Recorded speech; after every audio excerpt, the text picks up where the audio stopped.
Hello, bonjour à tous, coucou, bienvenue à tous les nouveaux sur la chaîne et merci pour tous les abonnements, le soutien et tout ça, c'est vraiment génial. On est ensemble là pour la guidance donc de la semaine de, juste je vérifie parce que bon, 21 au 27 septembre. Guidance générale et intuitive, ça peut pas parler à tout le monde. J'ai encore changé un peu parce que j'avais envie.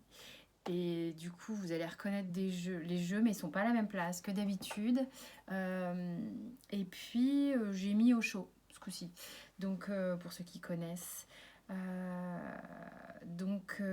avez vos taroscopes, enfin vos horoscopes du mois d'octobre qui sont en ligne maintenant. Je vais bientôt faire les taroscopes sentimentaux pour ceux qui me demandent.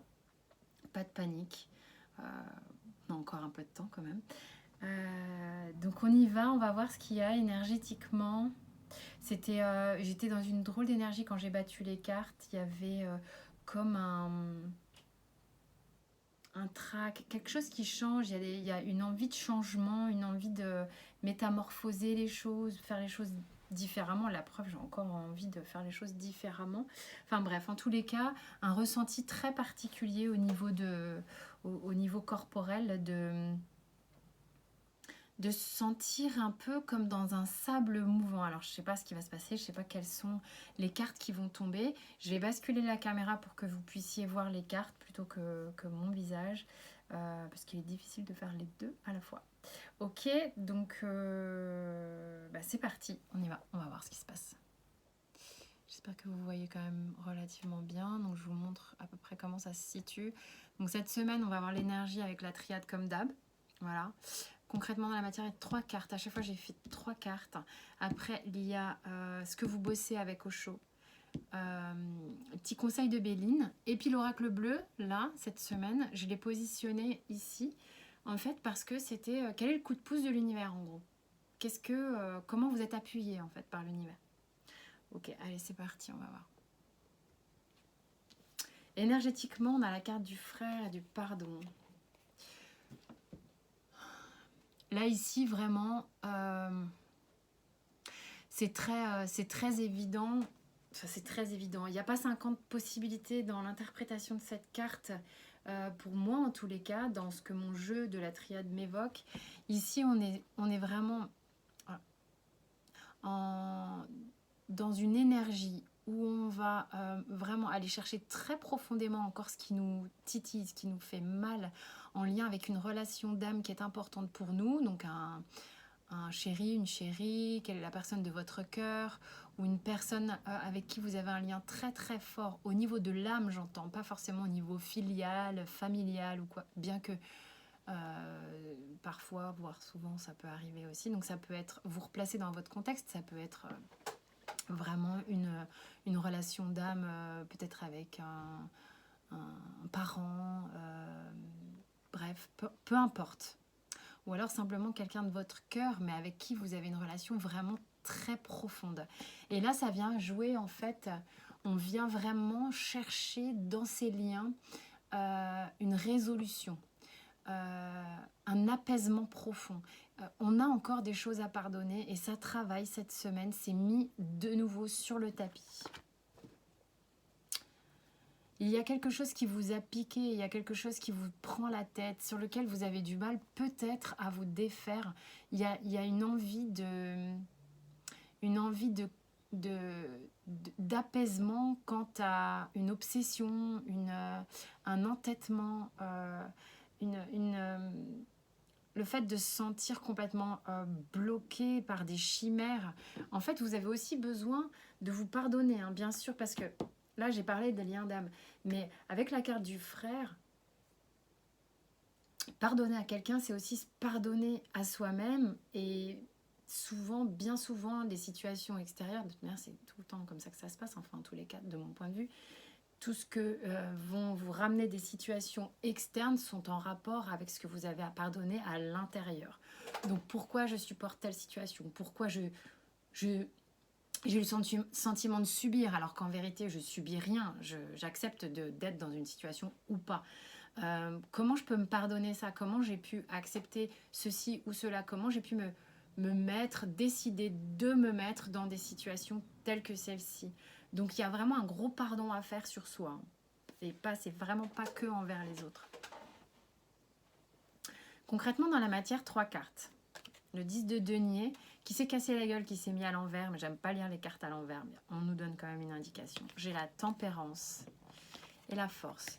J'ai quand même bien envie d'aller instinctivement vers ce 10 de denier qui s'est cassé la gueule, parce que j'ai vraiment le sentiment ici qu'en gros, certaines personnes avaient, je pense, un peu une envie de partage profond, un idéal total d'être dans quelque chose de sain, partagé, où tout est ensemble, véritablement ensemble.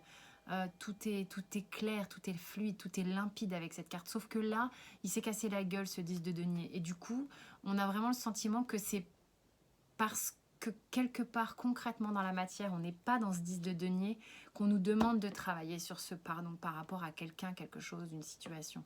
Et là, ça nous amène justement avec 2 arcanes majeures qui sont quand même la tempérance et la force, qui vraiment, en fait, en gros, ce travail de pardon, c'est vraiment ça, hein, mettre un peu de l'eau dans son vin, refaire le centre, se recentrer, se regrouper, ce que nous invite aussi à faire la force, dompter un petit peu la fureur qui pourrait être à l'intérieur de nous, alors qu'on a envie de remettre un peu de douceur et reprendre son pouvoir personnel. En fait, si vous voulez, la tempérance et la force, les deux comme ça mêlés, et plutôt la tempérance déjà dans un premier temps, va permettre de refaire le point, refaire le centre avec soi-même, qui permettra de reprendre son pouvoir personnel. Ce pardon-là permet de reprendre son pouvoir personnel, ok ? Donc, qu'est-ce que ça travaille ? La schizophrénie, là, ici, avec Osho, elle veut dire un truc, pour moi, en tous les cas, c'est qu'en fait, vous êtes retrouvés bien souvent, je pense, dans une forme de dualité. J'y vais pas, je reste pas, je fais quoi en fait? Mais entre les deux, j'en peux plus. L'élastique devient de plus en plus fin, de plus en plus tendu, et prêt à péter à tout instant. Et on sent qu'il y a ce gouffre au fond, ce gouffre dans lequel on peut tomber, un gouffre mental. En fait, il y a un épuisement mental qui fait que notre corps, notre psyché, notre âme en peut plus. Et en fait, c'est ça qu'on travaille, c'est recentre-toi, ce qui permettra en fait d'être relativement en paix, plus stable, plus ancré. Il y a un gros ancrage à faire parce que ce truc où on ne sait pas trop en fait quel est son positionnement, finalement c'est vraiment ça qui était important et qui est en train de se tramer au niveau du travail, c'est j'arrête de dire A, de faire B, de penser, de pas faire. Il y a un truc qui était dissonant. Ok, c'était dissonant. On était dans une réalité, une double réalité. C'est quand même la carte de la schizophrénie aussi, hein. Donc on pourrait imaginer qu'il y a la vie, puis il y a un monde parallèle, et puis tout ça s'entrechoque. Le 10 de denier qui se casse la gueule. Est-ce que je suis bien dans la réalité que j'espère? Quelque part, c'est pas trop le cas, puisque sinon ça serait pas cassé la gueule et j'aurais pas un truc à pardonner. Enfin, il y a un gros truc à délivrer, à apaiser ici. Et du coup, on aura juste besoin de lâcher un côté et puis remonter de l'autre, ok? Le Béline, il dit quoi? Voilà, moi je trouve qu'il y a vraiment une lutte, hein, ou tout du moins il y a eu une lutte sur laquelle maintenant on a envie de poser les armes. De pardonner, c'est ça, c'est je pose les armes, j'arrête de me battre avec moi-même, j'arrête de me battre avec l'extérieur aussi. Et le coup de pouce de l'univers, c'est quoi? Les arts et la convoitise. Il y a vraiment besoin de se détendre totalement, de s'abandonner totalement, d'arrêter, si vous voulez, le travail d'abandonner, de relâcher le fait de vouloir posséder, vouloir avoir. On abandonne ça, on s'abandonne dans autre chose. C'est ça le coup de pouce de l'univers, s'abandonner vers quelque chose qui va nous faire véritablement du bien, d'arrêter de miroiter, de lorgner un truc comme ça derrière un plexi, alors que vous pouvez peut-être pas atteindre. On va voir au niveau sentimental ce qui se passe. 6 de coupe, le roi de denier et le 3 d'épée. 3 d'épée, il est sympatoche. Hein.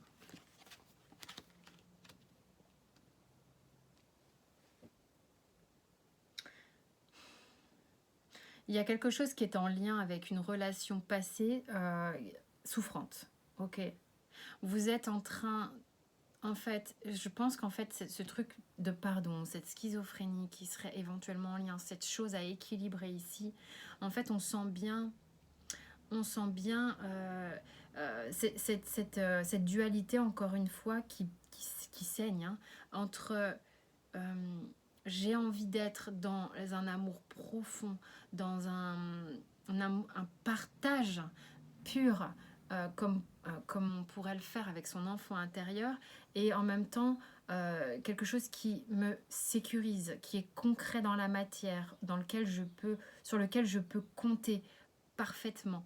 Et en fait, ici, il y a quelque chose qui est encore une fois dissonant, parce que j'ai des cartes relativement douces et apaisantes, et en même temps ce cœur qui saigne. D'accord, j'ai le 3 d'épée. C'est-à-dire qu'on est en train de pleurer comme quelque chose, une relation sur laquelle on comptait et qui ne se manifeste peut-être pas dans la matière. On est en train de, peut-être par rapport à ce pardon, laisser vivre cette tristesse, peut-être pour qu'elle elle puisse glisser enfin. Que il y a quelque chose à vivre ici, en fait, qui est vécu manifestement, en tous les cas sur la semaine, qui est peut-être un petit peu douloureux, mais pour s'apaiser. Qu'est-ce qui bosse? L'épanouissement. Alors moi, je pense qu'en fait, et ça... ça me paraît complètement logique en fait qu'il y ait cette carte ici, c'est que si on a envie d'être dans quelque chose de parfaitement nourrissant, florissant pour soi-même, pour faire de la place, en fait, pour que ça puisse éclore et émerger de vous, il faut qu'il y ait de la place en vous. Si un chagrin prend toute votre place, enfin, du moins toute bonne grosse partie de vous, il n'y a pas la place pour s'épanouir. Donc ce qui bosse ici, c'est justement l'épuration de cette tristesse. Laissez couler cette tristesse. Laissez couler vraiment quelque chose qui prend de la place et qui est lourd en vous pour aller vers quelque chose de beaucoup plus léger et d'épanouissant. Donc il y a vraiment un truc comme un truc qu'on ose ressentir et vivre pour permettre ce pardon à soi-même, pardon à l'autre, pour aller vers un épanouissement. Vous allez recevoir des cadeaux de la vie à ce niveau-là. Je pense que c'est une semaine où on arrête une forme de lutte. Hein. Elle est belle, là. Vraiment, ce qu'il y a, c'est beau, parce qu'il y a un vrai travail en profondeur ici. Hein. Les cadeaux de la vie, l'amour et le notaire. Wow. Il y a des choses qui se posent, qui s'alignent. En fait, je pense qu'en laissant partir... C'est peut-être un karma que vous êtes en train de solder, les gars, là, franchement. En laissant partir quelque chose de douloureux, peu importe quoi, une idée, un fantasme, un couple qui ne marchait plus, quelque chose de... une attente, bref, on libère, et ben on relaisse la place à l'épanouissement personnel, on relaisse la place à l'amour, en fait. Les choses se réalignent, se remettent en place, c'est un vrai cadeau. Ben, il y a eu 2 cartes qui sont tombées pour l'oracle bleu. À chaque fois, même 3 cartes après sur le pro, j'ai laissé faire. Pourtant, je demandais une carte, mais j'ai laissé faire. On va voir maintenant au niveau pro, il se passe quoi. On a le chevalier, le cavalier de coupe, la tour et le 6 de bâton.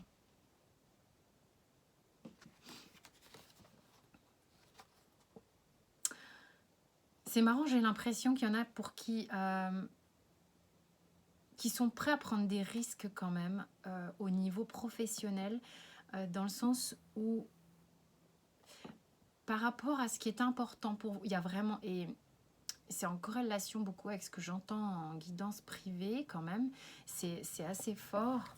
dans les énergies en ce moment, et là ça se retranscrit, il y a vraiment des gens qui sont capables de prendre des risques assez forts, quitte à faire péter, pour aller vers qui ils sont vraiment, vers ce qu'ils pensent être vraiment, ce qui va les mettre en joie, ce qui va les faire triper complètement.